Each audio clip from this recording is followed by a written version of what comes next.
tous, c'est Alexandra, j'espère que vous allez bien.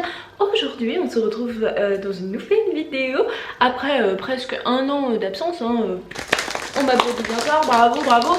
Et la dernière fois je vous avais dit on se retrouve la semaine prochaine. Qu'est-ce qui s'est passé en un an? On va reprendre si on dézoome un petit peu. Depuis le début, premièrement on a repris un petit peu une vie normale après le confinement. Et donc des choses en entraînant d'autres. Je n'ai pas du tout eu le temps pour faire d'autres vidéos, mais pour une très bonne raison, puisque j'ai déménagé. On a acheté une maison avec mon chéri, voilà, à la campagne, etc. Donc la vie est belle. Malheureusement, je me suis un petit peu laissée aller cet été et on va dire que l'hyperphagie a repris du poil de la bête, comme on dit. Pourquoi est-ce qu'il y a des trucs sur la caméra? En tout cas, si vous voulez me suivre sur Instagram pour savoir tout ce qui s'est passé, c'est juste là. Je vous invite à cliquer et à vous abonner à mon compte, puisque je suis très active et je vous raconte un petit peu ce qui m'arrive en ce moment. Donc depuis le dernier confinement, il y a eu la reprise du boulot, l'été où clairement c'était une catastrophe phénoménale niveau crise hyperphagique. Et puis est arrivé le mois d'octobre où j'ai fait une très grosse dépression et j'ai été hospitalisée une nuit à l'hôpital de Poitiers. Bravo Alexandra, on te félicite de ta connerie, hein. Je me suis complètement effondrée, bref je vous épargne les détails si vous voulez en savoir plus, c'est sur mon Insta. Grâce à... on va dire grâce, hein, parce que voilà, à cet événement, j'ai été prise en charge par l'hôpital de Poitiers, donc par plusieurs centres. Le centre endocrinologie, le centre psychologique, le CMP, le centre médico-psychologique, voilà, et puis le C4 qui est un centre dédié au psychotrauma, pas au psycho, c'est un centre dédié aux troubles de comportement et dont les troubles de comportement alimentaire. Donc je suis suivie par plusieurs professionnels. Ça, on va dire que ça m'a clairement sauvé la vie les gars, parce que ça m'a sauvé littéralement la vie. Aujourd'hui je suis suivie par beaucoup de pros et ça m'aide beaucoup au quotidien. Et moi je vous encourage vraiment à vous faire aider si jamais vous êtes dans mon cas, ou si vous êtes en dépression, ou si vous êtes atteint de toute autre TCA. Avant de vouloir maigrir, il faut être mieux dans sa tête et aller mieux. Et moi je vais pas forcément mieux, si mieux qu'au mois d'octobre quand même, on va pas se mentir.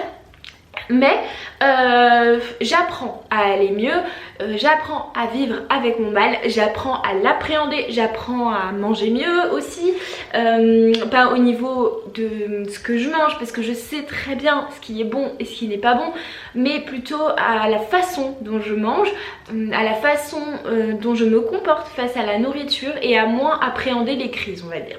Donc ça m'aide beaucoup et je ne peux que vous conseiller de le faire, puisque moi c'est ce qui m'aide au quotidien. En tout cas je vous ferai une vidéo sur tous les conseils qu'on me donne en fait à chaque fois au centre, et ce sera le sujet de ma prochaine vidéo s'il y en a une, parce qu'avec moi on ne sait pas où on va exactement, ce n'est pas mon métier YouTube, donc vous voyez, c'est pas certaine qu'il y aura d'autres vidéos après celle-là. Donc je vous le souhaite, je me le souhaite, mais on sait pas. On sait pas.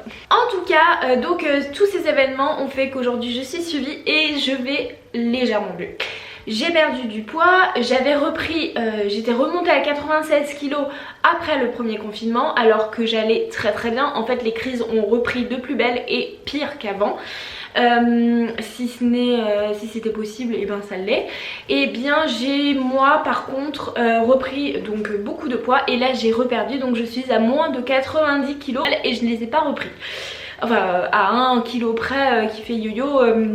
J'ai pas repris, j'arrive clairement à perdre du poids, toujours avec le métabolisme basal et toujours avec l'application LiveSum, mais avec plein d'autres conseils en fait que me donnent les professionnels, et donc du coup ça m'aide, puisque les crises m'empêchaient en fait de perdre beaucoup de poids. Aujourd'hui malgré les crises j'arrive à perdre du poids, mais j'ai toujours des crises et ça je vous jure c'est trop chiant. Si vous avez réussi, dites-le moi parce que ça m'intéresse. Je vous souhaite d'aller mieux, je vous souhaite de réussir à surmonter tout ça. Vous n'êtes pas tout seul, n'hésitez pas à m'écrire, je vous répondrai. Très clairement, j'adore discuter avec vous, et puis moi ça m'aide aussi à avancer. La perte de poids ce n'est pas qu'une question de motivation, j'en suis la preuve que c'est pas du tout le cas, puisque il y a des jours où je ne suis pas du tout motivée et j'arrive quand même à perdre du poids sans faire de sport, en faisant. Ça dépend des jours, les salles de sport sont fermées, ça me saoule parce que la piscine c'était mon salvateur. Je suis inscrite à la piscine, je faisais de l'aquagym, de l'aquabike, etc. avec une amie. Et là comme c'est fermé, eh bien je me retrouve sans faire de sport. Je continue de temps en temps à faire du yoga. Et donc hier par exemple je suis allée faire du sport avec une collègue aussi. Sur des machines qu'ils avaient mis à l'air, vous savez les machines publiques. Donc ça on en a fait une petite heure, donc ça c'était trop bien à refaire clairement. Mais toute seule je n'arrive pas du tout à trouver la motivation. Je sais très bien que de nouvelles habitudes mettent à peu près un mois à s'installer mais allez faire du sport quand vous pesez 90 kg, merde, et plus, voire même plus. Sérieux, moi des fois mon mec il me dit ouais enfin tu pourrais quand même marcher plus vite. Alors je lui dis prends les packs d'eau là et puis tu les portes dans tes bras, t'en prends 4 ou 5 et puis cours avec. Et puis on verra si toi t'arrives à courir. Bon, j'étais en train de faire le montage de la vidéo et en fait j'avais plus de batterie sur ma caméra, donc du coup j'ai pas pu vous terminer la fin en fait de ce vlog clairement, si on peut appeler ça un vlog, de cette petite vidéo. En tout cas je suis très contente de l'avoir fait et je suis très contente de revenir, enfin de refaire des vidéos sur YouTube parce que dites-vous que pendant ce temps là, pendant que je vous filmais cette vidéo, pendant que je la montais, etc, et bien je n'étais pas en train d'engloutir tout ce qu'il y avait dans mes placards, tout ce qu'il y avait dans mon frigo. Donc c'est plutôt une bonne nouvelle. J'arrive pas de bouger parce que j'arrive pas à trouver là j'ai mis vous savez une lumière là blanche, mais j'arrive pas à trouver le bon angle. En plus j'ai une gueule de cul là, clairement.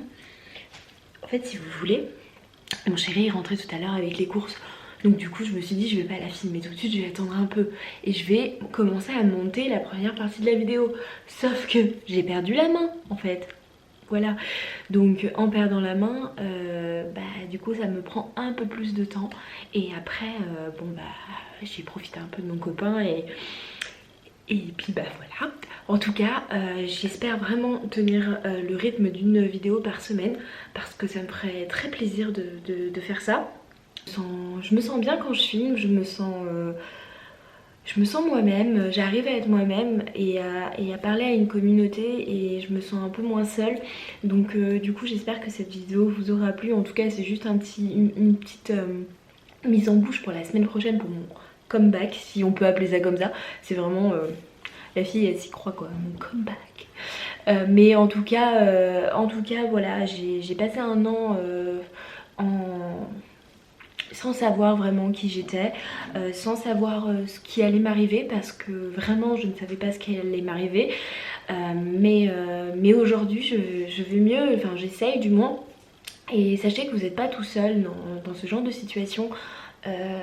Il faut en parler, et même si vous n'avez pas d'amis ou si vous n'avez pas de famille, vous avez toujours des professionnels. Et à contrario vous avez des groupes sur les réseaux sociaux, vous avez des personnes sur Instagram qui vivent la même chose que vous. Donc cherchez un petit peu les bons comptes pour pouvoir voilà, vous libérer votre parole, c'est très important. Bon j'espère que cette vidéo vous a plu. À la semaine prochaine, jusque là prenez bien soin de vous, à bientôt, bye bye.